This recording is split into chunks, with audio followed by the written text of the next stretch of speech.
My project is on Michael Lucero. Michael Lucero began his career with constructing sculptures out of thin, hand-built tiles, which he then attached to wireframes. His works ranged from human characters to animals to depictions of nature.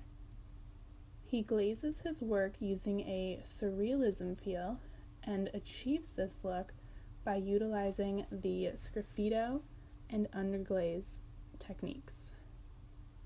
Much of Lucero's work is inspired by his love of the Native American Pueblo people.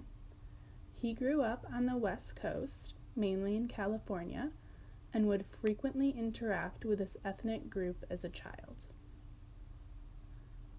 Also, all of his work somehow included the cultural happenings of the modern and ancient worlds, and ranged from the American culture to the Native American culture, both past and present.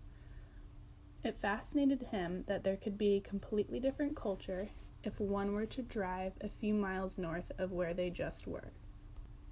He thought that cultures were not isolated, like most historians believe, but rather little bits and pieces of the human life that have adapted and formed over time to what they are now. In many of his pieces, the artist was trying to reflect both past and present cultural symbols. In one piece, he included a painted barcode and a teapot. However, the rest of the piece is depicted with images of Native Americans and items culturally significant to them.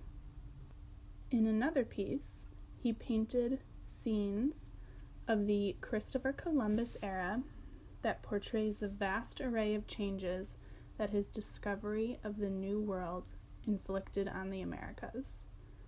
During the times of recession, Michael would transition from larger works to smaller works so that he was still able to make a living, and people who loved his art could still afford to purchase items.